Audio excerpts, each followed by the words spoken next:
Word on the street, I'm a suspect. Hanging with the killers in the projects. They don't want a barrel, keep quiet. Catch a nigga slipping from behind. OG Bobby Johnson. OG Bobby Johnson. OG Bobby Johnson. OG Bobby Johnson. Put a nigga out like an outbreak. Chopper start to make the house shake. Nigga sweeter than a pound case. Eyes on your chin, better watch what your mouth say. Ain't with the footballs, got a nigga tripping.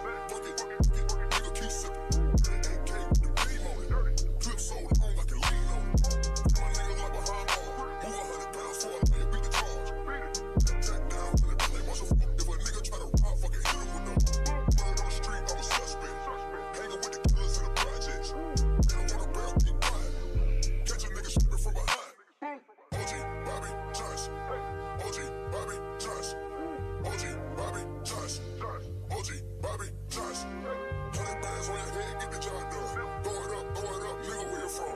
Whole hood hot, cause your nigga hitting licks. Ain't made a meal yet, but he still nigga rich. Stick on my, stick on my, stick on. How you want it, nigga? Full of the city. Looking for the cash, searching for the bag. Young nigga wildin', throwing up flags. Shooters on the roof with a scope.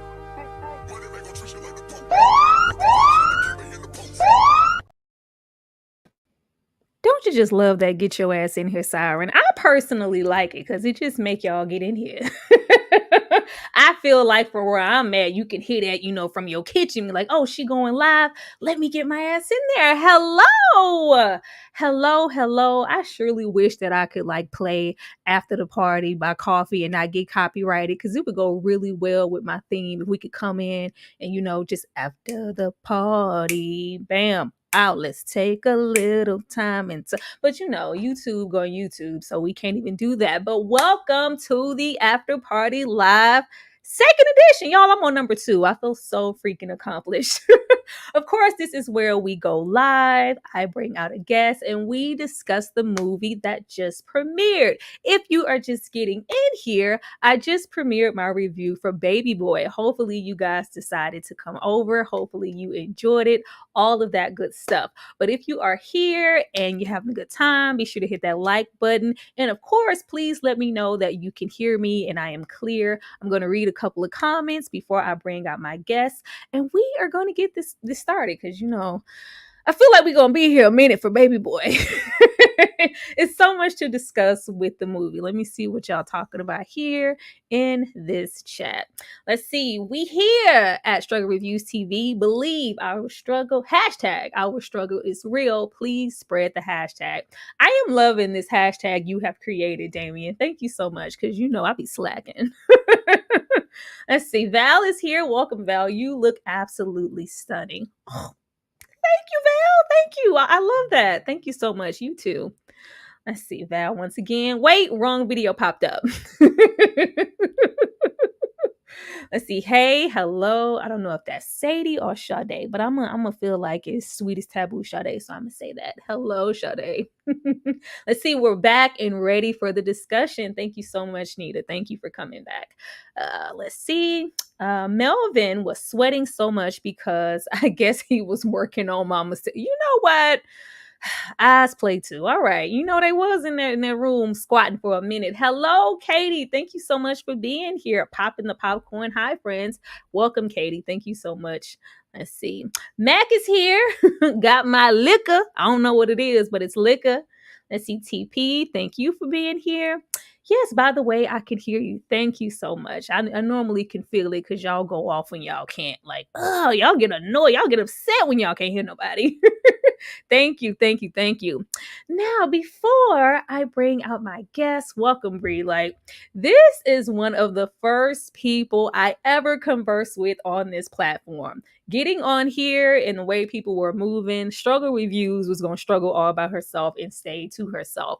But this was one of the first content creators to reach out to me at all. And I love her for it to this day. And I'm so proud of her for sticking and striding with her YouTube journey. Y'all give a round of applause for my homie, Movie Bay.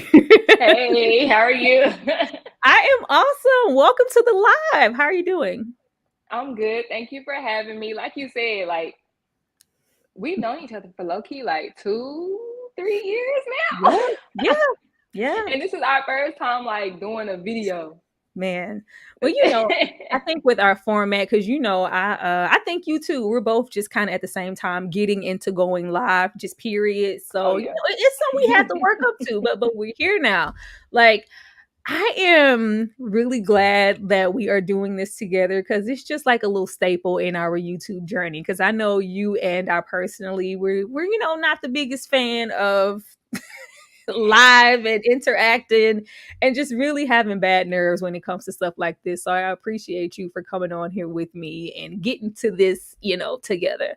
But I am going to give you the screen and let you tell my people here a little bit about yourself before we get started. And I'm also going to put her link in the chat. If you want to follow Movie Bay, you can go ahead and do that. Let's see. Oh, hey everybody. Well, I go by Movie Bay here on YouTube. I do reviews, reactions, and commentary to movies and television. And if that is the type of content that you like, you might as well stick around and hit the subscribe button. I do everything from ratchet TV to throwback movies. And now I'm recently doing throwback reality show reviews. So like I stated, if that's something that you're interested in, stop by my channel, binge watch it. If you mess with it, hit the subscribe button. Oh yeah, and I just got into the Idol too. So yeah, that's a show right there.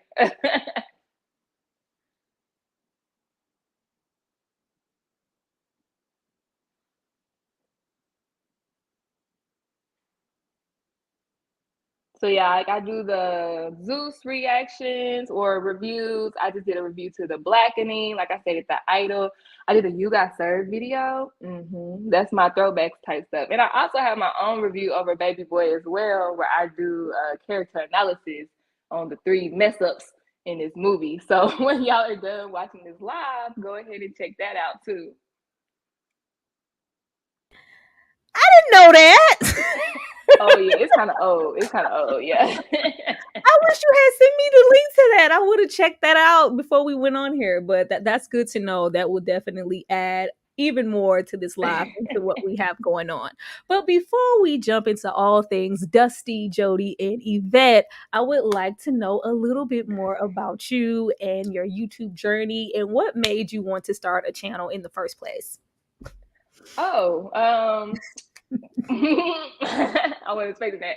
Well, basically, what made me want to start a channel is I always watch movies and TV shows, and sometimes I don't have people to talk to about them, or they tired of talking to me about them. So I decided to start a channel and put out the content where I know people are actually searching for it. So I'm not forcing people to talk to me; they looking for it. And what was the first video you ever posted and why? On my movie review channel, the first thing, because I used to do like advice and stuff. So on my movie channel, the first one I did was Malcolm and Marie trailer reaction. And honestly, it was kind of because I've been wanting to start YouTube. That was like the next big movie that was coming out. It was trending. Everybody was talking about it. So I was like, this is the perfect time to jump on and actually get some views with something. Okay. And what is your ultimate goal on YouTube? I know for me, it's, you know, hitting that 100K mark and getting me some sponsors, but you know, everybody doesn't share the same journey. My goal on YouTube is, I mean, of course, you know, gain a following and maintain my following, get a fan base. But, you know, I'm more of a behind the scenes type person. Yeah. So I do hope someone from the industry comes across one of these reviews and want to put me on. Please. That's really what that's wishful thinking. That's what I want. No, I could absolutely get into that because I had no intentions of getting on here and doing any skits. I got people asking me, am I from the theater? Oh, you're so funny. You could do stand-up. I'm like, what? Really? Y'all like, don't be trying to gas me up because y'all like the video or whatever. Like, I never thought I would be on here in front of any amount of people dressing up and reenacting scenes and doing all that kind of stuff. So this is a platform to show, I guess, secret and hidden talents and for somebody to discover them. So if anybody wanted to roll up and, tell Tyra to put on a wig and get in the scene, I think I might be capable. I was just about to say, I said, me in somebody's movie. Somebody's movie. Y'all put a heart in the chat if y'all enjoyed my intro to my baby boy video and if you caught it, because y'all know I be trying. Let's see. Also, how did you find me? So I had watched, oh my God, what was it called? I watched a movie on Netflix. It was the New Orleans movie. I know what you're talking about. I know, right? It was that New Orleans movie. It has Shameik Moore in it. I think it's Cutthroat City. There you go. That's what it was. And you've been here a long time. Yeah, I can't remember if I didn't like the ending or something about it made me want to look up reviews, and then I ran across yours and I was like, oh my gosh, she's so funny, and I started just looking at all your stuff, and then it was up from there. I love y'all for that. I never thought I was funny. You think you funny to yourself and to your little friends, but y'all really be piping me up like I'm funny. I'm like, I am funny. I'll wake up now and be like, I'm fucking funny, Right? No, it gave homegirl vibes. And then I found out you were from Houston. I'm from Dallas. I was like, homegirl vibes. Texas. All day long. And let's see, the last question. What is the first thing that comes to mind when you hear the term baby boy? Toxic. That is the first word that comes to mind. Toxic. Oh. And it's crazy because back in the day, this used to be my favorite movie, could quote it down. And then as an older person, going back to rewatch, I'm just like, I can't. I'm cussing at the TV. So First of all, I had no intentions of watching anybody's baby boy. I had enough of it coming up in BET and then Reword and doing what they do. BET wore me out. I felt like every time you cut it on, this movie was on there every single time. I had no intentions talking about it. I had a lot of subs be surprised. I thought you would have got this one out the way. No, I had no passion for Baby Boy. But going back and watching it now with a little age on me, I could see it, with a different set of eyes and appreciate it for what it is and what it has to offer. Because watching this previously, I only focused in on Jody as the baby boy, and I never really realized that everybody was a baby boy. Yeah. Everybody was a baby boy and everyone was a baby girl. So that was, news to me. Are you saying, I've been knew that? No, okay, because I feel, obviously, Jody is the main character. So we're going to tune in on him and his issues and his efforty. But then, like you said, with older eyes, it's okay, Yvette was in the wrong too. His mama really ain't helping. P, come on, P was trying, but it was it's just this whole movie.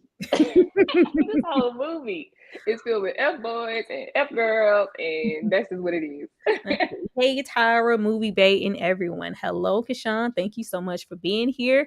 Need more Black content all day long. There are so many underrated Black content creators here on the platform.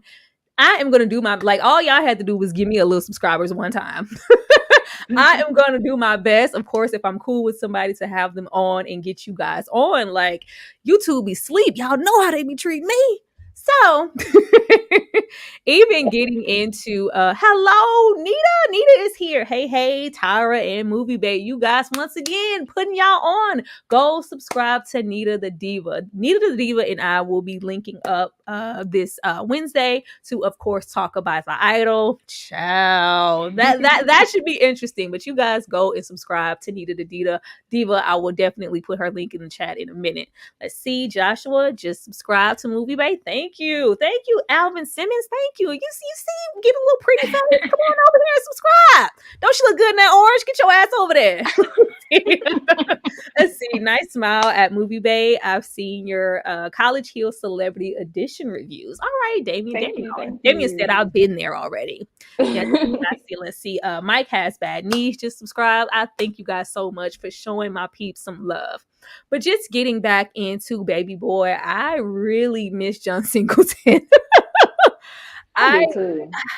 I was really noticing just going through his filmography every time, because I think at this point I've did like almost all of his movies on the channel. There aren't any more directors that just strategically like put on for their city. Nobody. I can't think of one director that I could say, oh, even, when it comes on, of course the season ones, but like the up and coming directors, you can like not even know who directed it, but as soon as it comes on and you watch it for some time, you're like, oh, this is a John Singleton movie. This is a Spike Lee movie. This is a, yada, yada, yada. This is a Tyler Perry production. You know. Well, we know his. So bringing what to you, but I just really miss John Singleton as a director, and I feel like this flair of film, especially Black film, not just with this, being a hood movie, but just for that representation that I feel like is just really lacking. We don't get movies like this anymore in any facet. But how do you feel about John and what he brought to the culture and how he, went about this movie? Because he produced, directed, and the whole nine for this one, wrote it and everything.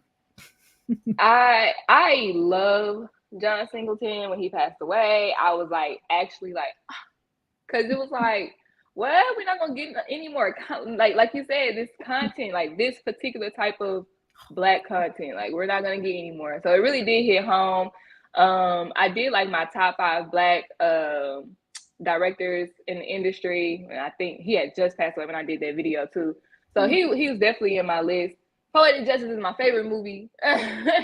It's something about John Singleton where he writes the hood movies, but in my opinion, he doesn't glamorize it by any means, but it is going to be real and authentic, Yeah, it's for example.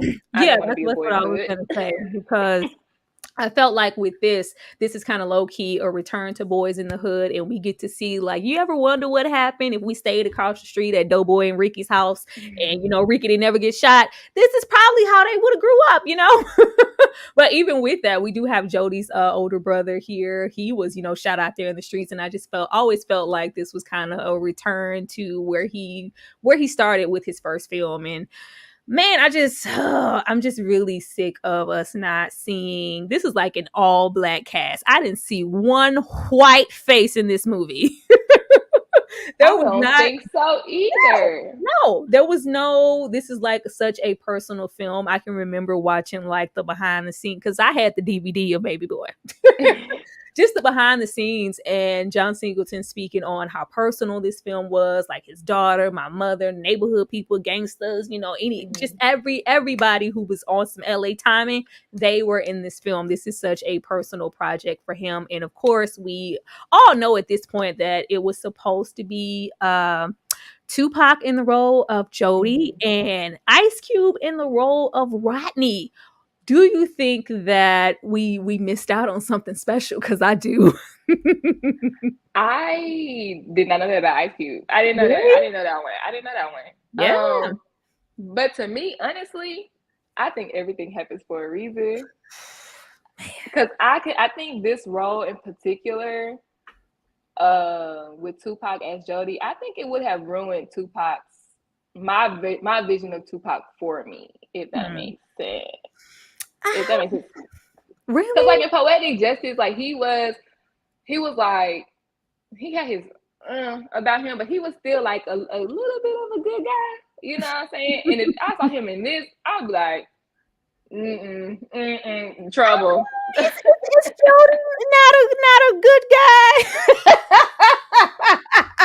You said Jody, I mean, I say, is Jody like not a good guy? I don't look at Jody and go like, oh, this is a bad dude. Like, this is a childish dude. This is a selfish dude. This is a dude that needs some guidance, doesn't have a father, and we go get all the way into all the problems. But I don't see him in a sense of being a bad guy. Like John said at the time, it's kind of weird to talk about it because I'm thinking about Tyrese now, child. Congratulations, and he talked too much now, but at the time, John really felt like I see a whole lot of what I loved about Tupac in you as a person, and I'm like practically about to force you to take on this role. But I think it would have been like, I don't even know what this would look like coming out, 96, 97 with Tupac and Ice Cube. This would have been a completely different film. But for this being 2001 and it being released then, I feel like it was the perfect timing for some baby boy energy and the type of stuff that we were on. Because I don't even think back then, wasn't nobody calling nobody a F boy. No, they weren't. I don't think so. But I feel like if Tupac was, because like you said, like the time period too, that plays a part in it. But I feel like if Tupac was Jody, the movie would have a more serious tone to it too. Because this movie is pure comedy to me. I got jumped by some little niggas. Like, imagine Tupac getting jumped by some no, that's not gonna happen. Like, I just couldn't see it. But Tyrese, I can see it. Yeah, this here, like, I can remember watching this way back when, and I thought this was the oddest choice to have this grown ass man in the womb and the whole umbilical cord situation. But going back to watch it now, everything just makes complete sense. From start to finish, they do everything under the sun to let us know that Jody is a freaking baby. Like, I just can't. I can remember watching this and thinking that Yvette and Jody were a normal couple. You just really don't know any better. But I can say that watching this now, I kind of sympathize with Jody a little bit more than I did in the past. How do you feel about Jody now? Because I just see a child now. They were definitely a relatable couple, but what I feel like is where you could get sympathy or have sympathy for Jody is when because I didn't notice at first until like after, but he like 19, 20? Yeah. So that's when I was like, okay, well, no, he ain't supposed to really have his own house right now. And, he, of course, he got that still childish mindset because he's a teenager. So, like, that's where you get the sympathetic vote for. He get my sympathy vote for that. I don't know. I'm gonna need y'all to comment in the chat. But just watching this with Jody, I was just thinking about things I don't want to do with my own children. And just growing up in a Black household, like a lot of especially old school Black households, they expect you to have a plan for your life, everything together, be geared up to move out like soon as you hit 18. I'm like, damn. Especially boys. Did anybody ever get that, that conversation when you were like 17, like, all right, you about to hit 18. I don't know what you gonna do, because you can't just be living here. Like, what? I got that same. Like when I went to college and I had to come back home. Yeah, when I went to college, I had to come back home. My mama was like, "Well, you're gonna have to go to work or go to school. If you're in school, I'll help you with your bills. If you're just working, you grown now." So yeah.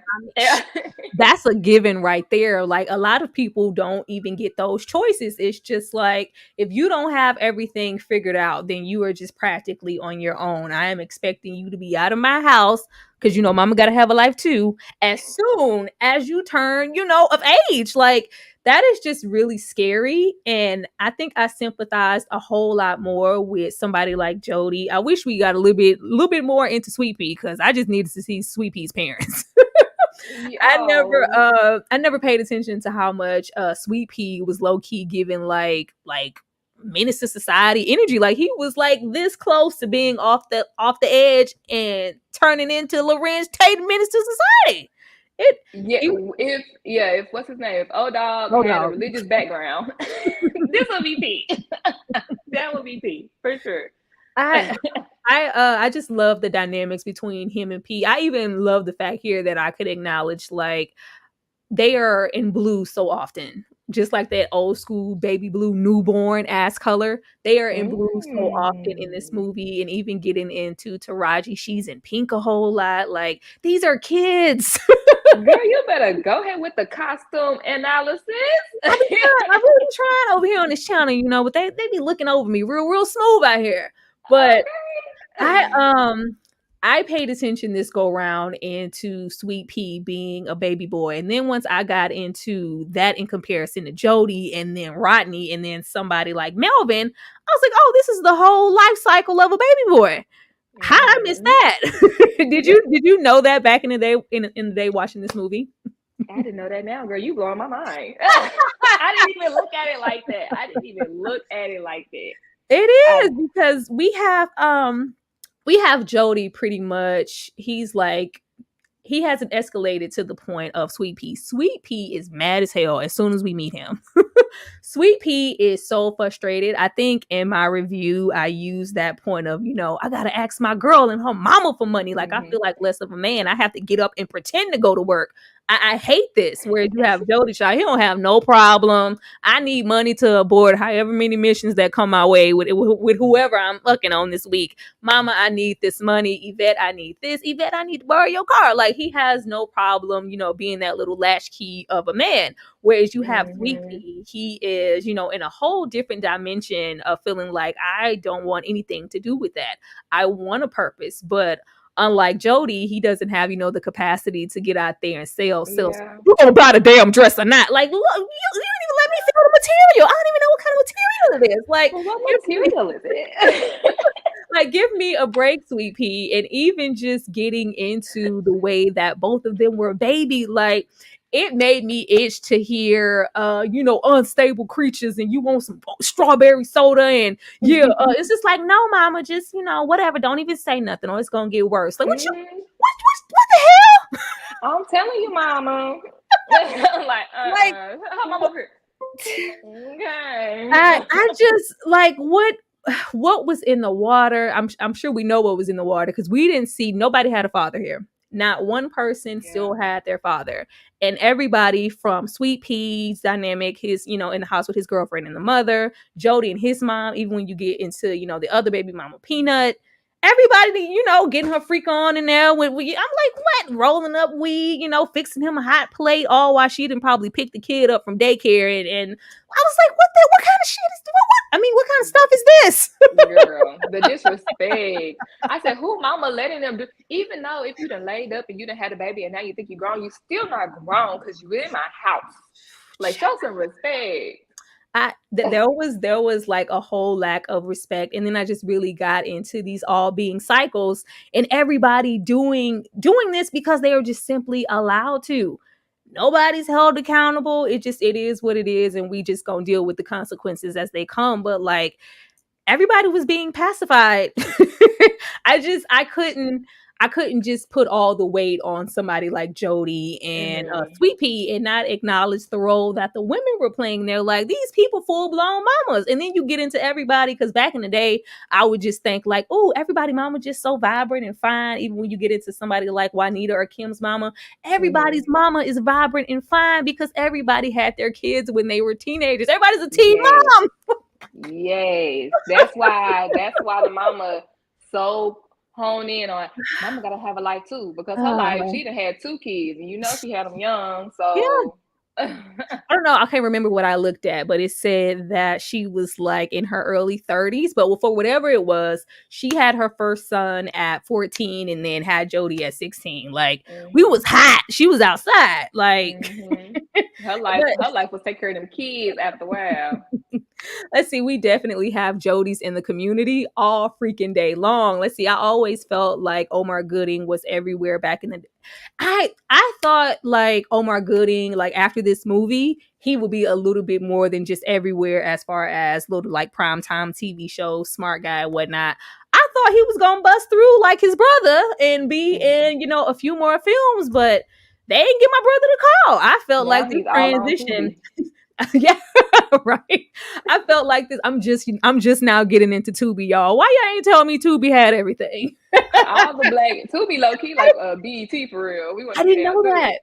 I thought Tubi was like the area where all the little beeline movies, little off one movies went to die. Like I did not know that I could get on there. Like, oh, everything I need to review is just right here. I don't gotta go Right look for it. there. What? Nope, you don't. Didn't know that. I will continue to be on Tubi, y'all. Y'all don't never tell me nothing. Now you know they do have those movies though where Mhm. they pulling the Ray J and they switching weeds through different scenes. They got those types of movies. I What haven't you see on the gotten. internet is not a lie. It's on there for real. But Wow. they also do have some indie black productions where like the Mhm. Dirty D, like that go hard. They on season 2 now. And they have a couple more movies on there. The Three Keys, like it's a lot of hood movies on there. But you gotta look. You do gotta Me, look for sure. Mia said strawberry soda was in the water. Strawberry soda, like unstable creatures. Like what? No, y'all bought me this game. Y'all told me I could live here. Like what? Why would we do that? Like, let's see. Peanut was like 16, right? I was so confused. I didn't put that in the video because I could not confirm it. How old was Peanut? When you go and like look at the synopsis and stuff for the movie, it says like young girlfriend Peanut or young whatever, two baby mamas, Yvette, and Peanut is just referred to as a young girl. Like, what's really going on? Wow, so I did not know that. I didn't know that either. But then again, like I say, like he 19, 20, and who they baby isn't like a arm baby, was it? I don't think it was like arm baby. It, So it was probably she like a 3 year was. difference. She That's was. normal. The baby was like still a little small. It was She a little couldn't. She baby. couldn't walk. Oh, okay. She couldn't walk. So let's see. Was Peanut 16? If so, that is statutory ape. Boy, let me get over here. Let me get over here. Oh, y'all don't get me started. Let's see. Juanita wanted Jody around because she didn't have to live, because she didn't want to live alone. Oh, we gonna get into her because I was letting Juanita off all kind of easy. Like, why you won't let your mama have a life? Like, back up. Watching Juanita this, didn't want to live alone until she got a man. right? Watching this way back when, I felt like Jody was so clingy and possessive of his mother for absolutely no reason. I felt like he had like this ill, like unnatural attachment. Like, get away from her. This is not your woman. This is not Yvette. Not thinking about all the other stuff we finna get into, child. Because wow, let's see. Woo, Lord. Seeing motives as a whole game. Not motives as a whole gangbanger and cracking skulls in the hood was traumatizing. Yes, this is motives from Smart Guy. We just didn't expect it. Let's see. The BET version was funny as hell. Everything he ever put on and decided to dub and not use the actual words was always funny. Cause like y'all couldn't get no black people to to do get the voiceovers. like, what is going on? Y'all, please be sure to hit that like button. I am so happy to have the 50 of you in here. Once again, let me put Movie Bay's link in the chat if you want to go and check her out. Moving on with these, I can't even say man, these boys. When you think about, oh child, see, look at that arm baby. Like, Okay. baby. Yeah, when you think about these dynamics and how Jody was clearly raised, because I figured watching it now that I felt like Juanita was clingy. Of course, she was a young mom, so there's a sense of us kind of low key growing together. But you had already lost a son out here in these streets, dead. I hadn't even paid attention way back when that Jody had already went to jail before. He was on probation. Like there was this sense of I already lost one child and I don't want to lose another one. For however long, she clearly held on to him to coddle him and also protect him. But of course, this turned into him no longer wanting to leave the nest. But did you ever watch this and get a sense of Juanita's role in Jody's life? Because before going back to rewatch it just now, you couldn't tell me nothing about Juanita. Oh no, for sure. Because like I said, like you can tell she had them young because she was always thirsty for her life back. And then, like you say, she was her older son passed away. So now, of course, you're gonna cling to this one because usually I feel like moms have that attachment to their older son, like their firstborn, because y'all grew up together. But she grew up with both of them together, to be honest. So they have that strong connection. And Jody, really, real life, is a mama's boy. In my opinion, I thought he had no boundaries when it came to his mom, and it was to the point where I was like, "Oh, get out the lady business, like she grown." You know what I'm saying? But his mom is definitely the definition of an enabler. Lifetime biopic is given too. Keisha Girl, Cole I got a turned that life. off. I couldn't finish. Keisha Cole got a. I And didn't she even playing know. herself. That's the What? What? I didn't know that. Let me put that in my notes. Hold on. she playing herself at all stages. She playing herself. Minus like when she was like a teenager. Like that's it. All right. I'm gonna go check that out because I had no clue that that was a thing. Let's see. Omar Gooding didn't want to sell out. That's why he wasn't in a lot of roles after this. He's not with the Hollywood mess. Somebody's been watching Vlad TV. All right, me, I see you. But yeah, once we got into that term, you know, I don't have to leave the nest if you ain't ever left it. I was like, wow, I never paid attention to the fact that she never left home. You never left the nest. You never, took that leap of faith and got out there and got it on your own and got your own place. You, have been in the house with your mother. You raised us here. Of course, from the looks of it, she passed on. And this, passed on to you and this became your house. But you never, of course, I'm sure she has a job and she has to keep up, maybe tax and pay taxes and, property and maybe the mortgage, depending on the house paid. I don't know. We're not going to get that deep. But you never actually, you never actually left. Juanita never actually left home. That's not a problem. Because what I'm supposed to do, block my blessing and say, no, mama, don't leave me your house and your will. No. It would be different if, eventually Juanita had like, oh, I went to and I was living my life. And then we like, no, I don't think Juanita had ever left home, period. She couldn't live her life. She had 2 kids. Her mama said, baby, you ain't going nowhere. Living your life where? Your life is here with these kids. Because she had an old school mama. Your life is here with them kids. I ain't watching nobody kids. But what does it say about you if you never, had to really like low key get out there and get it for yourself? But in the same breath, you are expecting your kids to. Your kids are going to mirror your behavior. I saw you, living here all my life with grandma. I really low-key feel like Juanita wasn't that, oh, I'm just going to wait and try to live my life in my 30s. I felt like Juanita was outside still. I feel like she was still trying to live her best life, especially when we get into her dating history and why Jody was so apprehensive in the beginning. Like, is he a killer like Henry was? Like, I really first question. I really don't like know. Henry was, mama? Huh? We getting into, domestic violence within the house and things that he might have seen growing up. Hey, it kind of felt like Jody was scared because maybe she did have both of her sons in the house and maybe whoever her man was in her life at that time didn't agree with her older son. And, hey, you did whatever, you put him out and look what happened to him. What the hell is going to happen to me? I'm staying here. Y'all ain't putting me out. Now, of course, that's not all up to Juanita. Jody is also lazy. Jody is also, coddled and real comfortable because he don't pay no bill. You don't pay no bills nowhere. That's probably why because she never left the nest, and it is like easier said than done when you tell your kids you need to do this, you need to do that.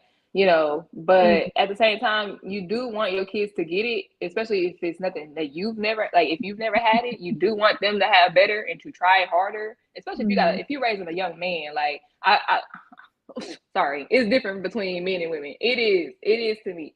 Like you really want your son to go out there and be independent. Like Pina, like you stated, he don't want to ask his girlfriend for money. He'd rather go out and pretend like he working all day. I want a man like that. Please. No, Don't have your I don't head want. out in my face. Please just act like you going to. I don't want that. Don't be pretending, because them bills ain't pretending. As soon as the light bill and the rent due, I need you to put something on it. Or is your ass working, or you going to sleep on the park bench? Let me know. Over there, all day playing Madden at Do Dirty House. I don't got time. But here's the thing: he got the dedication to wake up at 8 o'clock in the morning at least and make it look like Jody gonna lay around and scratch his balls all day. So that's just a little bit of a difference. Y'all take that to Movie Bay House up in here. Nah, don't bring that over here. I'm just saying, the lesser of the two evils. That's what I'm saying. Don't bring that over here. You need a job. Let's see. Omar Gooding is starring in his own sitcom called Family Time. What you mean, Dane? I know all about Bounce TV. I wasn't always privileged to have a little cable. He is actually starring in that sitcom with the girlfriend here, Kim. That is was his girlfriend here. She was actually for a minute his girlfriend in real life, and they went on to star in the sitcom Family Time. I've been outside, Dane. Let's see. Jody and Kyle from Above the Rim are the same person. No, they're not, Nicole. They are absolutely not. At least Kyle was playing ball, and we had a plan. Like, child, at this point, I'm questioning, did Jody graduate? Like, because Jody never got a job. Nah, he sure didn't. He never got a job. I did take into account watching this film now that he has a felony. Once you get, something attached to your name, it is hard to get out here in these streets and get hired, which is why we have a brief little segment in the movie of him trying to sell some weed. And then eventually, we see these DVDs, Charlie's Angels, and we selling dresses. $40. $40.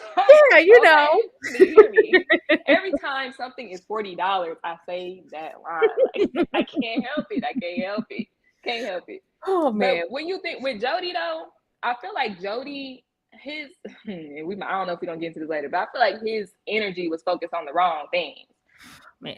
He rather sell dresses, something you don't know anything about, to women. So why? You can get itches. That's why you want to go sell some dresses. Meanwhile, he's good with his hands. He'd be working on the little bikes or car little things. He'd be fixing the neighborhood kids' bikes and stuff. That's your niche. Like, that's what you need to put your attention into. But you'd rather go be fast and go sell some dresses.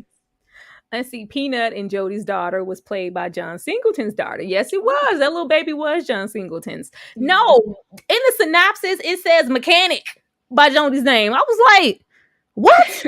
He should have been. The only thing he's working on is some coochie. That's the only thing he was working on. It says mechanics by his name, and we do have little brief moments of him working on bikes, but it's like, hey, maybe we could, propel that into, doing something else. Exactly. He was very much so satisfied with the bare minimum. I can sell a couple of dresses, get a little, walking around money, put some tint on these windows on this car that is not mine, get some tins from my Mexican homie. Oh, we outside. That's all I ever really need. Like, because he hasn't been held accountable to do much else. So the bare minimum is good enough for him. I got a little money in my pocket. We rolling around on these tens, they ain't, 20s, they tens, but I keep them clean. We good. I got a little money in my pocket. Let me fix up my girlfriend car versus saving to get myself a car. He is 19, 20, but baby, these priorities. They're not prioritized. Into that. That was definitely a baby girl. She was dumb. If that was a baby girl, looking at this, I never realized how in fear she was of just being by herself. Like, I wanted to see Yvette's mama so bad. They showed us everybody else's mama. I just wanted to see the piece of cloth that she was cut from, because she literally had no standards or requirements for Jody, or just what she should care about, love him. Like, him just being Jody, dropping a little D off, saying, I want you to have my baby. Having her all up and throughout the clinic while he eating Skittles outside, lemon heads outside. I didn't even notice until watching this now that they had aborted the mission several times. It wasn't just that one time. I was like, what the hell? That's what her homegirl said. She said, y'all stay in the clinic. Ooh, not stay in the clinic. But even with, I don't know. Maybe have you ever been in a state where it's just like, you know what? Even though I don't want any kids, or in my case, I don't want any more kids, we just gonna keep going wrong, just hope for the best, because it just feels that good. I'm willing to risk it all just for a sensation and be digmatized. I'm not there. I don't know. I ain't never had to abort mission because, baby, Oh Lord. no, don't trap me. Well, back here at this time, this was before you could roll up to your local CVS and pick up that good old Plan B. I swear, a whole bunch of y'all keeping Plan B in business, I swear. But it is just completely unnatural to put yourself in the position as a woman, even though we're a young woman here. Yeah. To keep wanting to do that to your body. And at some point you have, I mean, she does kind of take responsibility in the movie. She does say, it takes two to tango, it was, I shouldn't have stopped taking my pills or something like that. But it's like, why are we being so irresponsible? You are taking care of your son literally by yourself. And you really low key have two sons. If you be honest, she does. A 20-year-old and a 3-year-old. I just didn't understand. Like, I've never been in that place, because if y'all didn't know, I'm a baby mama. Struggle is a baby mama. I have 2 kids and I have 2 baby daddies. Between the both of my baby daddies, honey, I love you if you're watching. There has never been a moment where I was just so in awe that I would put, if I was hurting or my child was hurting, that I would put their needs and what, they're doing before mine, and like kind of low key put myself on the back burner. I just have not ever been at this level of like stupidity. Let me read this chat. Anybody ever been at this level of stupidity? Like, let me scroll down. Have you ever been in any relationship where you just put the man's needs first before your own, and you low key was suffering for it? No. That was such a smooth no. No, like I take X for 300, Alex. No. I come first always. Now, I mean, I feel like we've all encountered F boys for sure, and then we all, especially as women, he got potential, but he got potential. I can fix him. We all do that. We all do at least once. And if you haven't done it yet, you will do it at least once.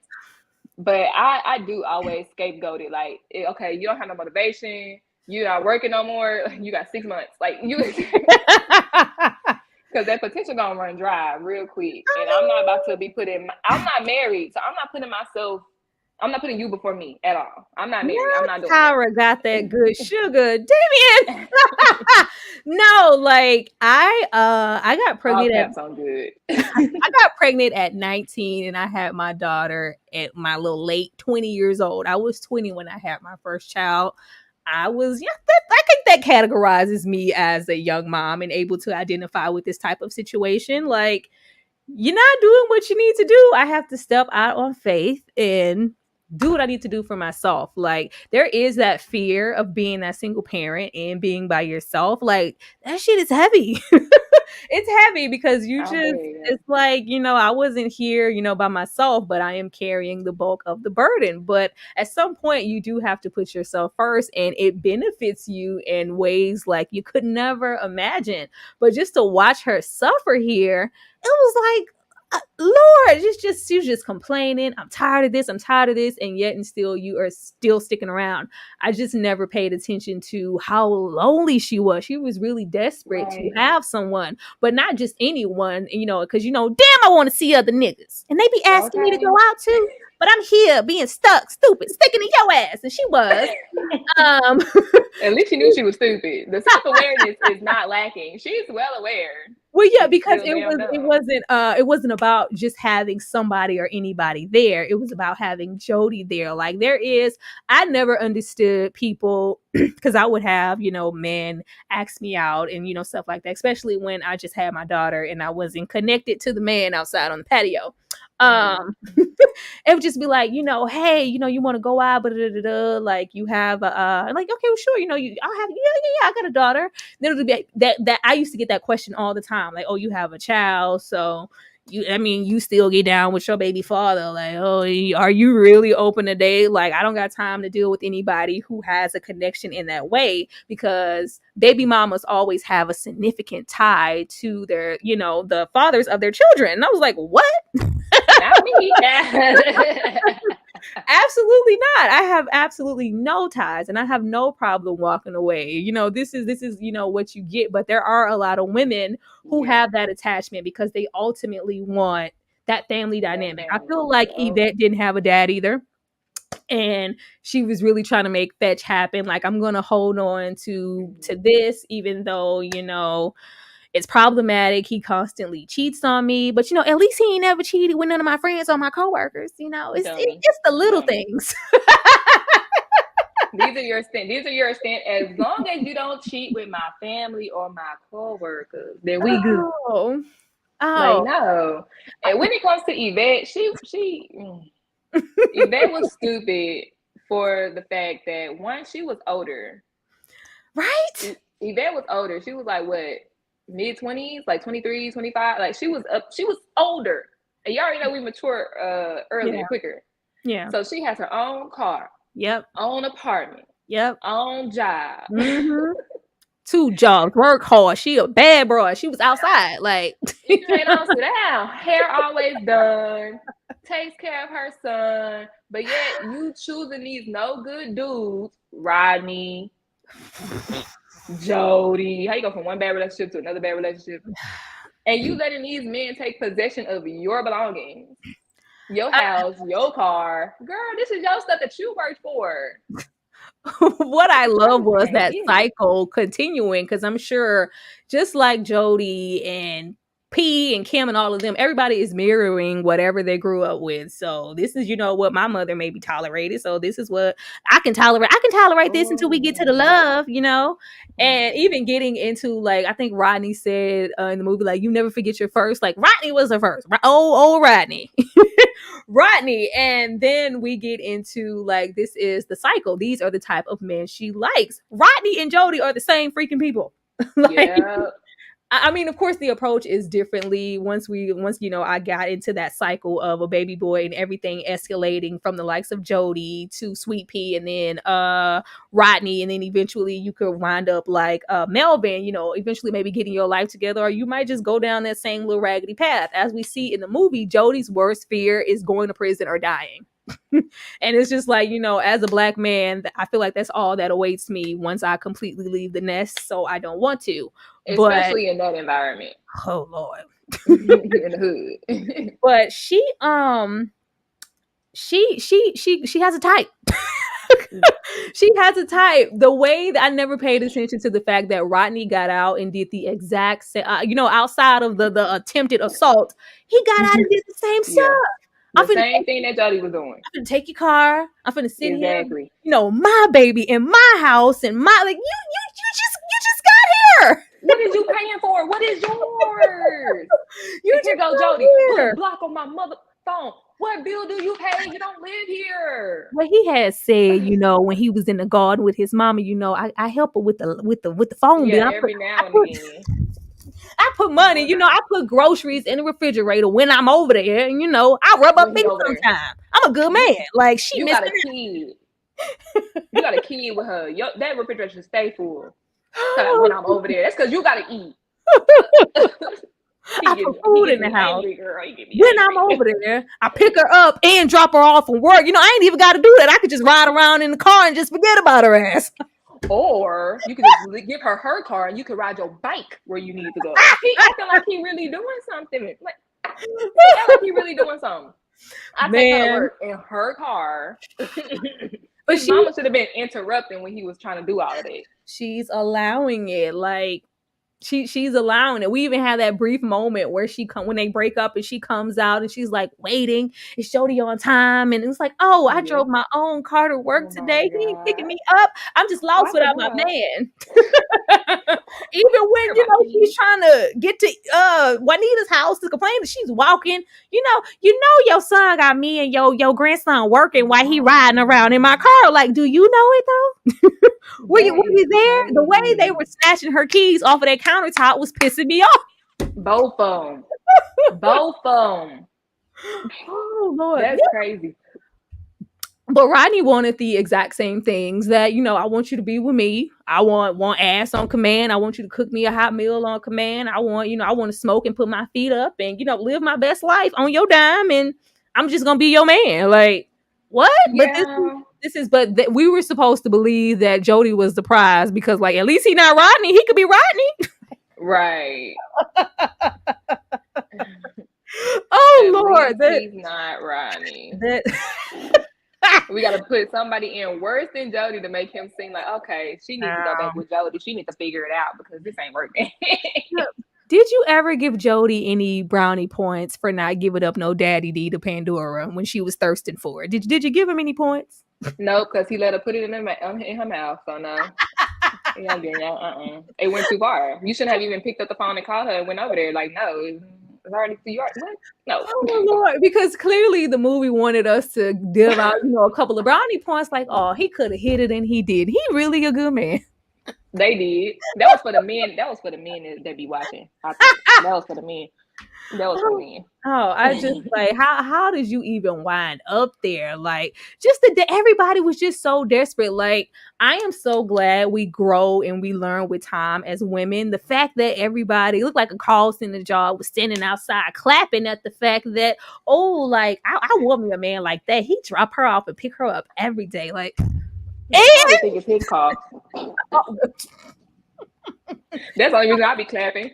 The fact that Pandora was just thirsting after the bare minimum, even when, they're arguing, this blank belongs to Yvette, girl, not from what I hear, you hoe. Like, he a hoe. Okay. You just want some in spite of his girlfriend. Yep. Like, thirsty. It was so many men like in LA. You know it'd be women just like that. Oh. So she could go to work every day and just look at her like, Look.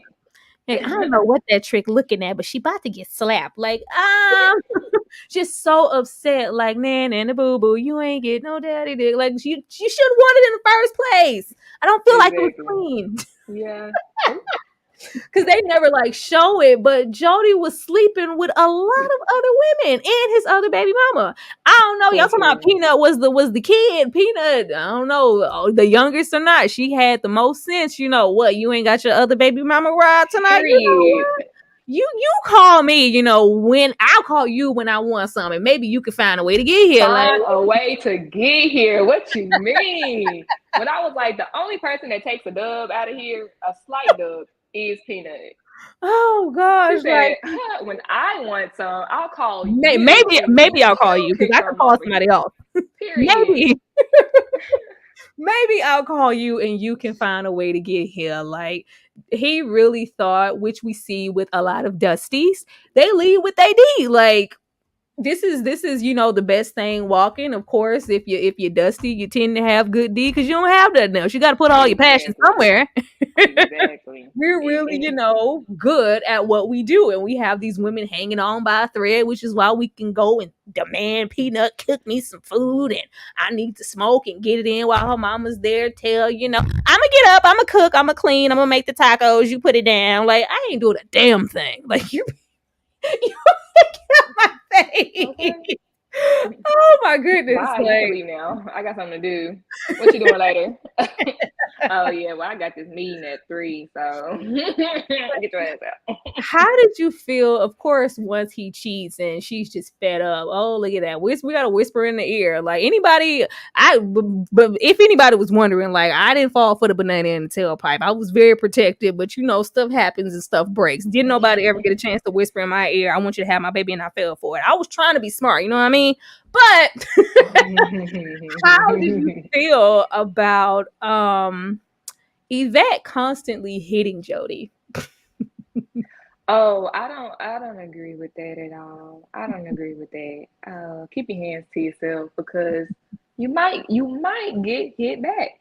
Yeah. Yeah, we see that. I love that part of the movie because we see, especially in the hood, you see a lot of domestic violence on both ends, but when it Mhm. is a woman, it often goes unchecked because it's like, oh, that's what you get. You need to act right and da da da da da. Like she has every right to put her hands on you.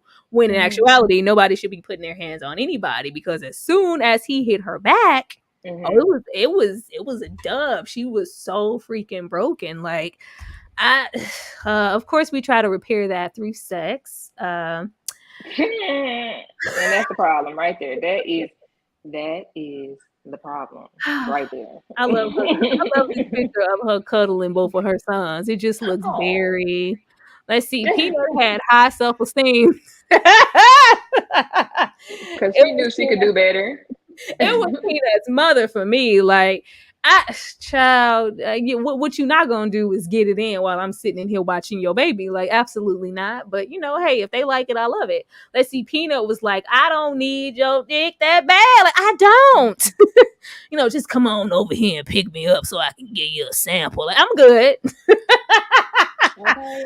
I'm absolutely good on that. Let's see. Jody was going into the private rooms at the strip club. Right. You better not bring me nothing back from one of them nasty bitches. I know that much. Like, disgusting. It's disgusting. Are you not embarrassed? Like, it was No, he nasty. just got a little lap dance. That was it. The lap dance. Like, no, this is very disgusting, especially with you often, from the looks of it, with the 3-pack of condoms in the back seat, or even when he was with Pandora, he says, I can't do it. I don't have any rubbers. At least, yeah, I mean, do we give him any points for at least protecting himself with other women that weren't his baby mamas? I, Yeah. I guess with the randoms. I guess with the randoms, he's being a smart hoe, but a hoe nonetheless. Not a Hmm. smart hoe. Hmm. But Oh a hoe man. nonetheless. But yeah, we are very argumentative, but like this is very very normal for her. I feel like this is how Yvette grew up, and from I guess Rodney on down, she was looking for somebody to be the man in her life. How do you feel like Snoop Dogg did in this role? Because I can remember watching the behind the scenes. He had such a hard time playing the villain, and he was really sickened by the scene where he attempts to assault her. Like he felt he that bothered him so much. Real quick, I just want to say Jody was only a whore because he was in a relationship. I just wanted to put that out there real quick. um, so you use a hoe for that. Okay. But with Snoop, I personally feel like he did a good job. Was this before Bones? This is like right around the same time because this is 2001.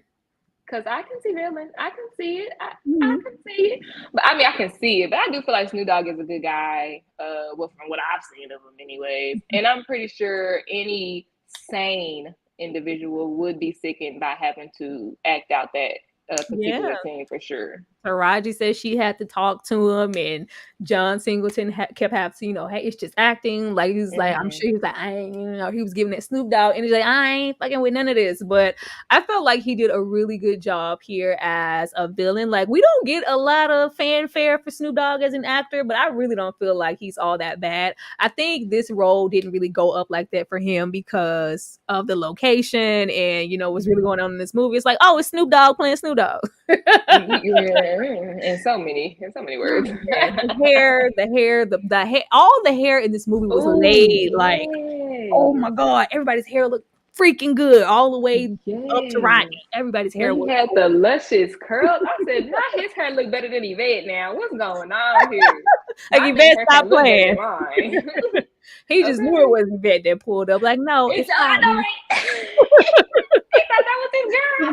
Them curls for the girls. It has to be. It has to be my baby. It has to be my boo. No, nigga, it's me. Oh, I look good. that's You know funny. what I'm saying?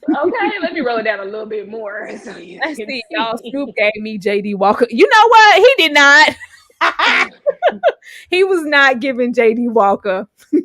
Are you talking about in Bones? I could see it in Bones, but not. Not in this movie in particular. Let's see. Them curls was everything. Absolutely. Let's see. Mm-hmm. Q couldn't have played that role. I don't know. I think I said that when I found out that Q was going to be that, but I also had to think about how much disgust I have for Cube and Players Club and the energy he was giving off in that movie. Because Cube never like plays a villain. So And he wrote that. yeah. So we could have maybe made it happen. He said, I'm gonna be the sick guy in my own movie. Okay. But getting into this dynamic here, how do you feel about Melvin? You know what? I like Melvin. I liked Melvin. Because he was a gentleman. He came to the door. He waited for the lady to get dressed. Wasn't no hurry. He had his little pimp hat on with the with the matching suit. Took her out to dance. Okay, took her out to dance for their first day. Oh, that's fancy. I like that. That's something different. I didn't like that he very quickly found his way in her house. I didn't like that.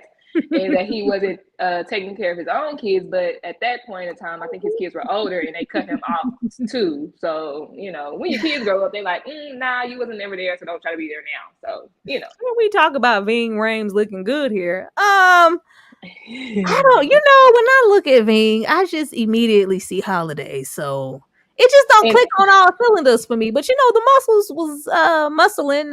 Yeah. You think Holiday, I think Pulp Fiction, and I can't get it out. Oh God! Once again, when I tell you that scarred me for life, I said, I was like, why nobody told me this was in here? I didn't know either. Of course, when you see Ving Rhames in a movie, just any role, you always assume that he's a tough guy. You never assume he about the. I was like, what? I'm not even getting Pulp Fiction because the first time I seen Pulp Fiction and the whole scenario with him, I was like, oh my God, why, brother, why? I was in my feelings. For sure. I was absolutely in my feelings. So you like Melvin as far as his treatment of Juanita? How he treated Juanita, and even him trying to be like a father figure to Jody. He was patient with Jody. Jody kept trying him. He wasn't with none of that. And then it took him a while to go off when he did knock Jody jaw loose. So he's trying. Let's see. I thought Melvin's character was cool in this movie. Let's see. Ving Rhames was all up. Like he was in a Tyler Perry play. Oh Lord, you remember them Tyler Perry plays when the microphone was right here and all the men would come out glistening like, really? All right, Tyler. I wasn't feeling Melvin this go round in this movie. What? Why not? Not smash or pass Melvin. I'm over y'all. I felt like Melvin had good intentions, but his execution was off. Like his delivery as far as Jody was in no way perfect. We were immature. We were beyond selfish. We, needed to get out there and flourish and leave the nest and all that other good stuff. But Melvin, I think he fell a little bit too much into like competing and seeing Jody as like competition for the attention of Juanita. Like, you really are leaning in on what I'm trying to have with your mother. Like, I don't need you walking around here constantly not liking me. It couldn't like flourish into like a stepdad trying to get that like that bond or that stepson thing going. Like, I've been there, I've done that. We hear him say that a lot of times in the movie. I've been there, like, I've done it all. But maybe you can learn from me. Maybe I can help you along. Maybe I can help you find yourself, find a job, flourish out here in these streets once you do leave the nest. But I just did not like the way that Melvin went about it. It was giving cell block. Like, I felt like Melvin had done like 10 plus years in San Quentin. So we had been in jail for some time. I felt like Melvin was a little institutionalized. So even the things that were trying to come across as being helpful, it felt like a threat. Yeah. And he's an OG. Like, he was really in those streets, which is why I feel like he was so hard on Jody or possessive of Juanita, is because at Jody's age, he was in the streets, making his own money, making his own moves. So to see you laid up and all around your mama and all of her business, like, you need to go out and do something. So that's the POV I get from Melvin. No, absolutely, I but still don't like that he moved himself in. I don't like that. well, of course, we're allowing it. She was waiting. And I Mhm. felt like that was so strategic on both of their behalves. Like, we go African nigga squat this nigga out the house. We finna be loud. We finna uck on each other all the time. I'm finna drink all the Oh Kool-Aid. yeah. I'm finna They tried be to in run this him out. kitchen cooking breakfast ass naked. Like, he gonna eventually get the hint and get his ass out of here. Like, Yeah. it was some indirect, like, get out of here. We trying to live our best life. Now that was disrespectful. Don't be walking around booty butt naked because other people live here. I didn't like that. Yeah, that was like, come on, bro. What the? I said, Melvin. It say Melvin brought the big TV home, that big back TV home for Juanita. Like, oh, Okay, but taking no, care of her, even if it fell off the truck. he was. I'm never gonna say that Melvin wasn't good for Juanita. Melvin was clearly a reformed thug, like a reformed gangbanger, reformed killer, a reformed whole lot of things. Juanita made it very clear, like, she need a man that can handle her, and she likes a particular kind of man. But it says a whole lot about Juanita that she only saw one thing as, oh, I can only date this kind of man. And due to the history, she had some choices that weren't so good for her or positive influences on her son. So Jody was feeling like, oh, this is yet another one. Not only am I not trying to leave the nest for my own selfish purposes, but I need to protect you from yourself and from this nigga, because what this Hoover Deuce 187, like, it's not looking good out here. And then of course we find out that Jody did his little homework, and Melvin used to beat on, his ex-woman and whatnot. His, children no longer speak to him. He not coming from, the best light to go, oh, I know my mama's good. This nigga would never touch my mama. I just really don't know at this point. Now, of course, he tries to use those things to rub it in Melvin's face and get under his skin. But Melvin didn't quite have the capacity to be mature in a lot of the situations. Like, how are you going to try to, like, redirect and tell me, I'm a beacon of information and I'm here when you need me? You got to lean in my ear and whisper it like we in a cell block and you about to, you know what? I'm not going to say that. Melvin, I just felt like Melvin was in the celly with a man. I really do. Oh yeah. Well, how long had it been? 20 years? What? I felt like Melvin was used to a certain way of handling things in jail, and he kind of brought those things to the outside. Like, we can't say or really do anything without it being like intimidation. I'm like, relax. There wasn't enough on Melvin's part, in my opinion, to like redirect Jody to go, hey, I know these are the things that you think of me, but I'm really this now. Like, oh yeah, my ex, you heard about my kids. Yeah, I don't have a good relationship with my kids. That's something, from my past. I failed in those things. I'm trying to help you not make the same mistakes I did. No, it was just like calling him a little chocolate bee and putting him in a chokehold. He did do that though. Licking the top of his head, told this man, hey, if we was in my celly, you little chocolate bee, I would make you get on your knees and make you fix it. Like, did you just tell me you trying to Did indeed? you just tell me? Did you just tell me you was gonna make me suck your? Hey, man, hey. Call for your mama. Call for your mama. That's what I'm talking about. Yeah, do it. Cause your mama. Oh yes, you cut. When Tyrese, Lord Jesus, when Jody did confront him with that information, Melvin did, in a nice, calm manner. But Jody, he do be trying to, like, they was having a swinging competition. That's what they was having, and we know Melvin gonna win. I don't play that. Like, I don't want you to have a dick slinging competition with my son. I want you to, I want you to be what I don't want my son to be. Like, I don't need you to come in my house creating more friction. Like, you supposed to be helping me. Like, it got real combative and real negative, like, right off the back. I just felt like Melvin's approach could have been a whole lot better. It's a fine line between trying to help me and you being upset and then telling me, if we was back and saying quitting, you would have been my little bitch. Like, I'm not feeling safe, Jody was giving that not the stepchild, that you ain't my daddy attitude. So Melvin had to yoke him up real quick just to let him know. Oh Lord, welcome. He was talking smack behind his back to P. What you say? Oh, yeah. Wait till I walk away to talk your shit. Yeah, all right. I love that because I know at heart Melvin had good intentions. Hello, EJ, the TV junkie. Thank you so much for being here. I know at heart Melvin had good intentions because it's just like, first of all, you got all this smoke in your chest because you sitting your ass here with P. We all know who the trigger person was and who was catching bodies. It definitely wasn't Jody. He was, he was scared. He was not about that life that much to go that far. So when we do say, P, chill, if I need you to do something, I'll let you know. But right now, I'm gonna let this nigga breathe. Yeah, you're gonna tell somebody else to do something because you're not gonna do nothing. Stop walking around here. About some little niggas. So. Some little niggas. Stop walking around here like you are about that life and you're not like. But I wish Melvin's approach could have been a little better. That's all.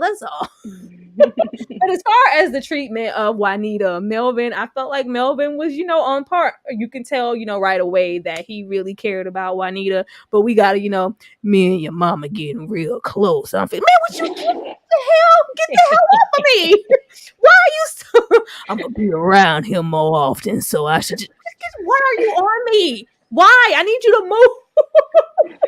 Where are the boundaries? Like, I just couldn't. But this I love this picture. This looks like a brother and sister. Right? Hakito. It really does. Like, how do you feel Juanita handled that friction between Melvin and Jody? Do you feel like she handled herself appropriately as a mother, or do you feel like she should have done a little bit more to cease the little hateration that was going on in the house? Mia said whispering sweet nothings. Okay. I feel like I probably would have done what she did, like just around the house, like, okay, both of y'all need to cut it out. Like, I'm tired of hearing about it, just little things like that. But when it came down to like that scene where it escalated, I was kind of surprised because you could tell that she was conflicted. Like, when Jody got hit, it was like, oh my God, my baby, and then Melvin said, you know what, F it, I'm leaving. It was like, wait, no, my man, I gotta deal with if I had to kill him, deal with if I, and she had to decide right there in that moment, like, oh my God, my kid or my man, I don't know what to do. She made her choice. I just wish, like, as a mom, we never even let it get to that point. Like, first of all, what y'all not gonna do is break up my shit. Because this is mine and not neither one of y'all. So, okay. I just really wish that, because she really was in her bubble of, I need you to get out so we can F all day around the house and I can live my best life and come home to my man and only my man. I need you to go. I need you to go so I can live my life. Hey, you're grown. I've been raising kids since I was a kid. This is my time to be happy and, have a man of my own. Don't you want me to be happy? But I can't say for sure in that moment with me having my own son that I would pick a man over my son. That is hard. Like, in that moment, I wouldn't have made a choice at all. I would have, kind of, try to mediate or figure out something, because Jody's grown. But once we even get into that, that intimidation, like that stuff with Melvin, he is having a conversation with his mother, and she's, if I want to have a man all up and through here, I would have a man all up and through here. That's my set, not yours. But walk around here like you King Tut or somebody. All you do. I think every kid heard that from their mom at one point in life. All you do is eat, sleep, and shit. Like, that's all you like. I mean, yeah, I'm sorry. But I felt like she was very quick to, like, I can't, no shit, I can't lose my man. Now look. What you mean? Like, I don't want to jeopardize what I have with Melvin by picking your side. But I was like, there was a way in that moment to be there for your son as well as, tend to Melvin, because Melvin wasn't standing over there being quiet. Melvin, was instigating as soon as he kind of felt like Jody was, of course, doing the most yet again. All right, you've been talking that shit. I'm about to put my hands on you. He was like, hey, I got heat for busters like you, cuz Melvin, of course, getting all sus yet again. You whispering sweet nothings, blowing kisses in my... Look here. I can't be living here and feel like I got to watch my booty, Melvin. I just don't have time to be living that kind of life. But Oh no. Well, go on. it was giving instigation. I just can't say for sure that I would ultimately and definitively go, oh, I'm picking my man. Like, I don't You know know. what? That's a hard choice. He was definitely instigating, but I feel like I'm biased because Melvin is me in an argument. I'm gonna pipe in. Yeah, you know what you got? You got an Oedipus complex. You know what I'm saying? That's me. And then run up to me, what's up? Mwah, what you want to do? Like, that's me. I ain't even gonna lie. I feel like I'm Melvin in the situation. Let's see. All I can hear was I'm a boy, Damien. Like, not the Cat Williams. He was a damn freak. Like, I just don't. I felt like it would have been more of, I guess she was in a rush to get to her happiness, but I would have vet Melvin a whole lot more because I think Melvin has some demons himself that he hadn't dealt with quite yet, Yeah. even though he had elevated himself. We hear him say multiple times, like, my mental isn't right. Something's wrong with my head because of everything I've been through. Right. And, For all sure. the time that I spent in prison, a lot isn't connecting. So whereas she thought that it would be a good idea to have him in the house and he would probably be a good influence on Jody, of course, that was absolutely not the case. Like, I think it was a issue of just not vetting. We need to vet man before, like, he Right. moved in so quick. He did. But she has a type. We already know she has a type. Ugh, Well, we child. know the environment they're in. And you don't really have many good guys to choose from. So I feel like it's just like a cycle. Like, this is the type of people that she dates. You know what I'm saying? And I feel like because he got out of jail and he might have been a killer like Henry was, but he's reformed now, like we said. He's buying me things. He's treating me nice. He's putting it down. It's like, yes, winner, chicken dinner. Like, that's what she's thinking. Let's see, and don't forget, Melvin had his own business, and at the end of the movie, he gave Jody a job. Yes. Melvin made it with his felony, and he had a real felony. He didn't do no petty crimes like Jody did, selling dime bags. He did time, and he still got to the bag. That's the difference between these OGs and these new school guys. And don't get me into the guys these days, child. That's the difference, though. What if Melvin got Juanita pregnant? How do y'all think Jody would feel about that? Oh, child, he would have had a little baby tantrum like he was doing. Mama, every single time. It's too many scenes here where he calling for his mama. Like, boy, handle some shit on your own. Like, oh my God. Right. You gonna choose that baby over me? Your own flesh and blood? I gotta go. Yeah. My child too. Yes. But Jody has his own family. Let's see. Go be with your own family. He ain't that reform licking on niggas. Yeah, we didn't need to I felt like, even though I did not like Melvin's approach and I found it to be problematic, I felt like Melvin was trying to kind of low-key do his own rendition of Scare Straight. Like, maybe if I like lick him and whisper in his ear and let him know, like, hey, you can get these, these biceps in prison. You know that, right? Like, you gotta let them know. You can get these packs on the back of your neck. You keep going the route that you're going, you're gonna get locked up, and you will have to worry about a whole lot more than somebody licking the top of your head and putting you in headlock.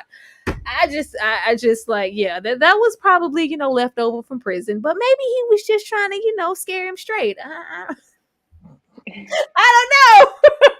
And no, Jody was always provoking Melvin. Like, I don't know. I'm gonna have to rewatch, but every time Melvin turned up and did the prison act, it's because Jody was popping that S word. No, watching it now, he literally, the only time Jody like really turned up is when he, put his foot up in the chair and was like, yeah, I saw your kids and they said they don't mess with you. Like, you think you gonna hit my mama and stuff like that, blah, blah, blah. Mm-hmm. But outside of that, it was just all Melvin. He would just.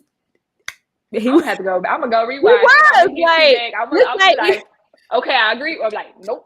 No, even here in this scene, you even have like, I guess Melvin was bothered that he wasn't, trying to bond with him or listen to him or have that relationship. Like, here's like, why every time I come around, he gotta go in the house. Like, it's a problem. But he didn't like verbally say anything. It was just a whole lot of. He did to Yvette though. He's like, every time I come out here, he gotta go in the house. I read the same thing. He was trying to have that bond because his own kids don't rock with him. He was trying, bro. He was trying. I don't know. I'm a different type of mother, child. If your own kids ain't rocking with you, I need you to get away from mine. But now that, hey, I agree with it. It was a whole lot of like just like a small kid when it's somebody trying to come in and be your stepdaddy. Like, I'm not liking this, but I'm not going to say anything about it. I'm just going to chill. But it was a whole lot of Melvin trying to kind of weave himself into his space. So it was, but we could have did that without, me and your mama getting real close. I'm like, why you get the hell away? And by the way, get your ass off my TV. This my TV. This me and your mama TV. Get out this room, boy. Boundaries. See how you just walk up in your parents' room? Could you just walk up in your parents' room? I could when I got a little older. Not when. Yeah, he was stepping on them toes, and Juanita was just absolutely sick of it. But I felt like if they would have all collectively like had a real conversation and we didn't let it escalate and fester so far, we wouldn't have got to this point of, I got heat for niggas like you, cuz, and the whole fight and you picking such and such over such and such. No, it's time, we think that you should pop, or just something like that. But it could have went a little different. If you trying to be somebody's stepdaddy and you just got out, we don't want to, don't put your biceps on top of the man's forehead. Don't lift the top of his head. Don't whisper in their ear. Don't do none of that. Let's just not do any of that. Do you think I guess when Jody got put out, if he was to have got hit up in them streets, you two, I was doing that sense. If he was to have gotten hit up in them streets, would it be on Jody or would that be on his mama? That would absolutely be on Jody. Like, I'm sure with whatever happened with his brother, I'm sure he was in them streets. Like, a lot of the times, now, of course, innocent stuff happens all the time. But a lot of times, if you out there and you doing certain stuff and you looking for stuff, it is going to find you.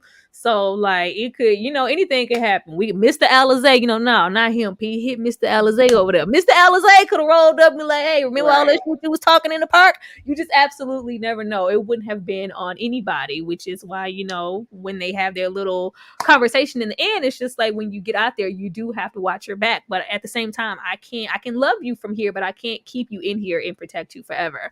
But like, no, that would have, wouldn't have been on anybody. But this is just the whole cycle, the prison system, lack of fathers in the hood, single moms. What's out there in the world for me? Why would I ever want to leave home? I'm not prepared to, so I don't want to. Like, he was scared. He was scared. But, oh, man. Would you be here for Baby Boy 2? And what would that look like? You already know how I feel about these decade-long sequels. They could come now. How's stuff going? I don't want that. I don't want that at all. It's too many screenwriters out here. Create new content, please. Melvin licked the top of his head and asked him if he wanted something from the store. Because that's how it goes. That's how it goes down in jail. Hey, I probably just made your knees bogus, but you want some of my commissary? I got some new cakes and some oodles and noodles over there. You good? Like, yeah. Like, meanwhile, somebody in the celly over there crying. I was thinking, like, when I got a whooping and then my mama asked me if I wanted something for it, it's your way of apologizing. Well, no, it makes sense when it comes from a mother. Just like when he leaves and goes and the whole debacle happens. Once he comes back, your mama you never actually apologizes or talks about what happens. Right. It's just like she asks, you hungry? You want something to eat? Mm-hmm. You want something from the store? Like, y'all know, y'all got them black mamas. Something happened, but they're not going to apologize. They just open your door. I'm about to go to the store. Right? You want something like you still crying, rubbing your butt. I mean, I could eat. I could eat, you know what I'm saying? But yeah, I would not, because I saw that in my comments earlier. I would not be anywhere for anybody's baby boy. Like, no, leave baby boy, leave well enough alone. Now, what I will be interested in is more movies like this one from, certain perspectives, from a black narrative, and we can, because I think we like low key left the hood movies by the wayside. We when the last time? I can't remember watching a hood movie. I Ooh, feel like I feel like this is I think people believe just movies like this, they're not of importance, and it's like, you know, time to, I guess, kind of elevate from these type of movies. But these movies do serve a purpose. And this is definitely a elevated hood movie because it shows you, different narratives and conversations about other stuff outside of them just being in the hood, much like Boys in the Hood. So I would be here for more movies like this. But we don't need no part two.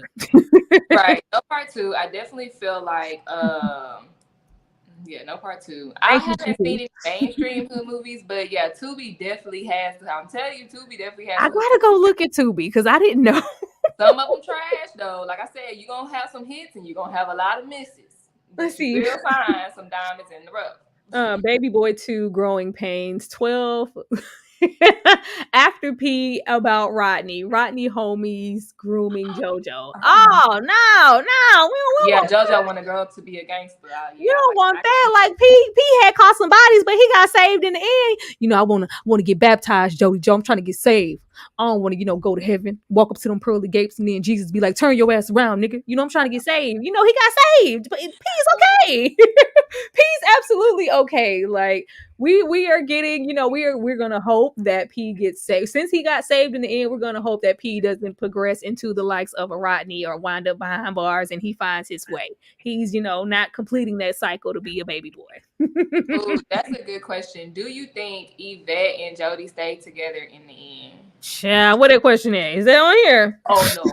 I was about to say, let me put it on the screen. We thought about P, getting baptized and hopefully turning his life Melvin's around. theme song. Cause tonight, baby, I wanna get freaky with. Nah, let me stop. That's what Melvin said when he was whispering them sweet nothings.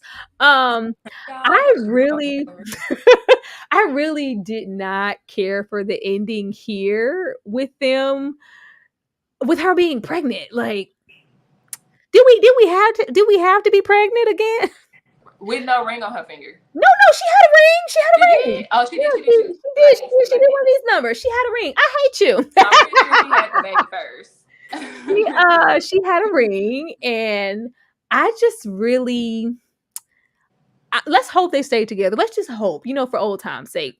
With them, I think with them trying to complete that baby boy cycle and end the movie in a nice bow with everybody learning life lessons, they naturally thought that it should have progressed to like marriage and her. Like, first of all, the son was still the same little son. Like, no time had went by. Yeah. No time had went by. Like, a leopard doesn't change, their spots literally overnight. Let me let him let his little tongue out. And old Pandora here, like it takes a minute to, make a change like that. So the movie does, wrap it up real neatly and make it seem like it was kind of overnight and he's changed and he's only gonna this man was cheating for a minute. And now she's pregnant. He probably still cheating. She was 8, 9 months pregnant. So she's pregnant. She been pregnant. Like, come on. I don't know. I think she's still going through the same thing she was going through. And he probably holding up her head that he copped the body for her. Kind of. Right. But he did know. P did it because blast, nigga. P did it. He had, once again, Jody didn't have that type of energy to want to catch a body. I'm looking at Rodney. I'm seeing myself. This could be me. I don't want to be responsible for taking anybody's life, and I don't want nobody to take my life. I can't do it. P said, "Move, nigga. Pop, pop, pop, pop, pop." Like, I don't have time for these problems. I don't have time for none of this. But I really hate that for Rodney, though. I ain't even gonna hold you. I mean, minus what he did to Yvette. You got out of prison to get shot like a week later. Like, he got a fresh roller set, At least the hair was laid when he went out. At least he looked good. Not Melvin was doing leapfrog jumps butt naked. Laundry crazy. Like, let's see. Melvin's theme song was Doodoo Brown. All right, y'all know what? I don't think Jody changed. Yeah, I think the movie would like for us to assume and just believe, for old time's sake, that he changed and he's going to be faithful, and he and Yvette are going to live happily ever after. But In her house. if we're thinking in real time, people don't change overnight, So he's still driving her car back to her house to lay up on her couch. I mean, but they were in the park having a picnic, maybe. This ain't no picnic. We ain't having no picnic. They were in the car, they were, and he was, they probably not together. I'm sure they're together, but he's just doing this. I know he's doing the same. Let's just he's only 21 now, and because there are certain parts in the movie where things do get corny, like in the end when he asks his mama for wine, and he like, if you ain't noticed, I'm a grown ass man right now. Like, are you though? Exactly. But let's just assume that Melvin, put him down, gave him a job. He got, a little money coming in. Maybe we progressed from just Yvette's soul apartment, got our own spot, our own home, and we living our best life, and we got married. Ta-da! Movie. Fingers crossed. Let's just hope that is the way that things went, and we are just gonna be positive. CDs, DVDs, Charlie's Angels. Yes, he did pull up to sell those freaking DVDs. Break bread, brother. Break bread. Let's see. The only good man in this movie was the cake man.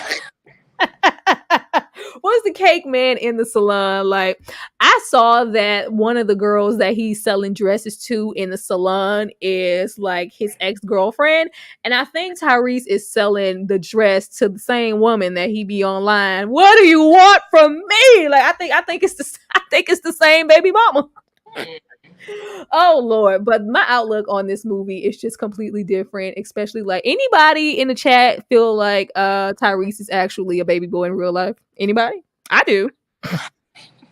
I just wanted to put that out there before we closed out. Why? Don't he give you baby boy energy? Somebody who never like grew up, because once again he took this role because he saw himself in it. Tyrese is from LA. He grew up in Watts. He was from, a single mother.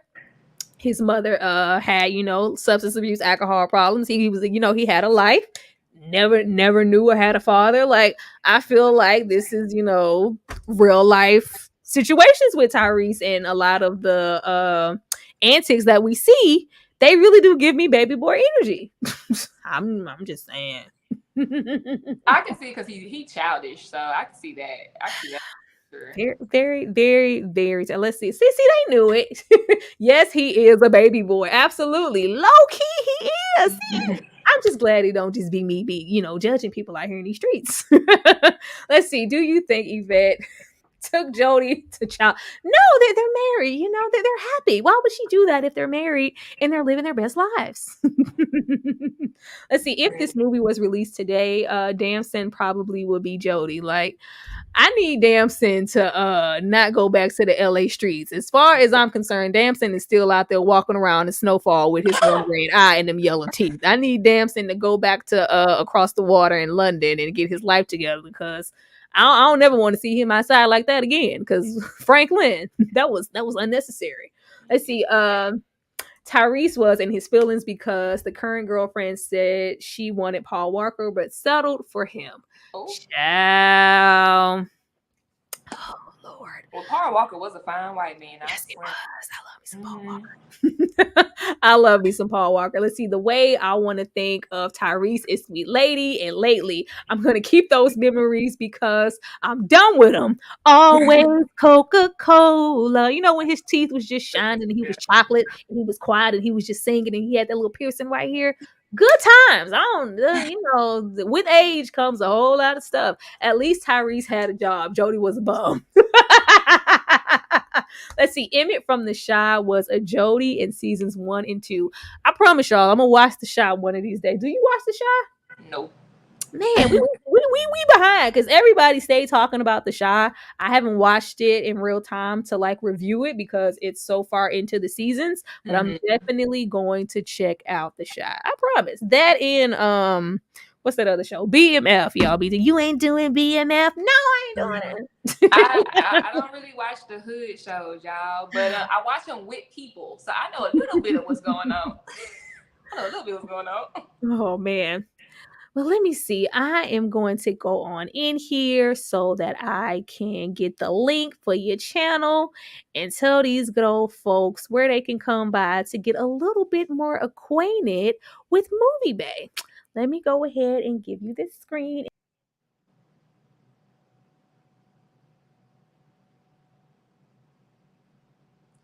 Oh, I'm sorry, your sound went away before you went away. Oh, well, once again, my name is Movie Bay. Especially if you're joining the live a little bit late, I do reviews, reactions, and commentary to movies and television on YouTube. And if that's the type of content that you like, you might as well stick around and hit that subscribe button. I do a variety of things. Really, if I watch it and I feel like talking about it, I do it. But I do the ratchet reality TV. I do throwback movies. And then recently, I've gotten into throwback reality shows. I'll be watching Flavor of Love on Twitch this week. So we're going to be doing that. And, you know, if you follow me, I do that. So like I said, I do the Zeus. I got into Idol, y'all. I'm dropping 3 and 4 either tonight or tomorrow. College Hill is over. I got my throwback, my You Got Served, The Blackening, which is recent. Please go support Black movies written by, produced by, directed by, and starring Black people. Please go watch The Blackening if y'all haven't already. And yeah, check me out. And thank you so much, Tyra, for having me on here. What you mean? Of course. Of course, absolutely. Let me see. I think somebody said that they went. Brie is good people. She went over there. You got a new subscriber. Thank you so much. Thank you to Mia. Like, I swear I love y'all. Thank y'all so much. Like, this has been like really fun. I'm really glad that I had the idea to do this and I could introduce y'all to some lovely people. Like, we want to grow out here, but we need so much support on the back end from, you know, people who love us and love what we do. Because if y'all are waiting for YouTube to pipe us up, it's not going to happen. Did YouTube even notify you about this live? I bet you they didn't. Like, it is absolutely not going to happen. But before I get out of here, as far as my channel is concerned, let's see, we are this close to 20K. I need y'all to come outside. I need you guys to come outside. You guys have been showing up in the best way, but we are currently sitting at 19,877 subscribers. Yo, we are literally this close to 20K, and that is such a milestone for me, for us, and for the channel. So I cannot wait until we get there. If you could tell a friend or tell a friend that she's back, that would be so awesome. That would be so awesome, so we can hit that milestone together. I'm waiting too, because the sooner we do that, the sooner I could do my celebration video and I can do Babs.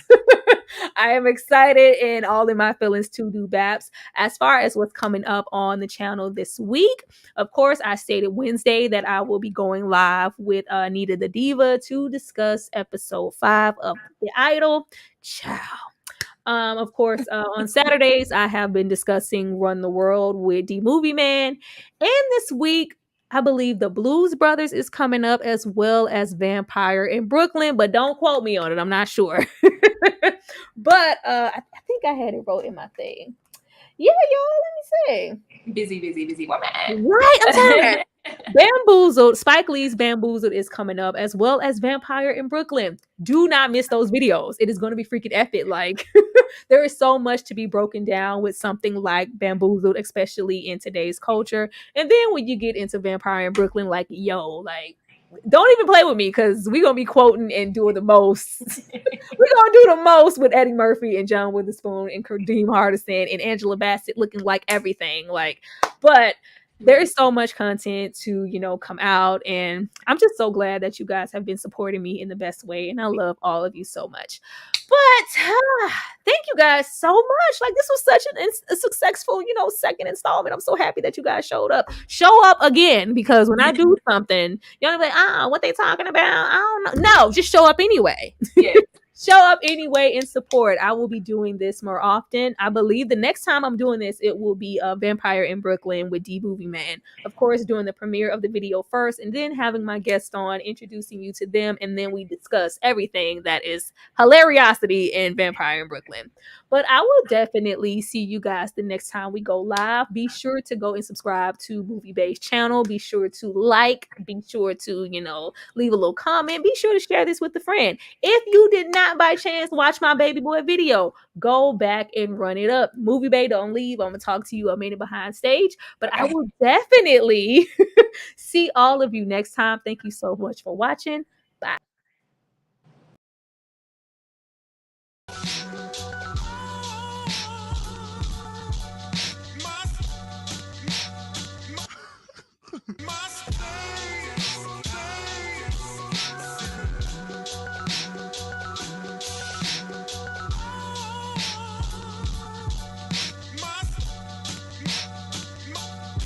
Commissioner.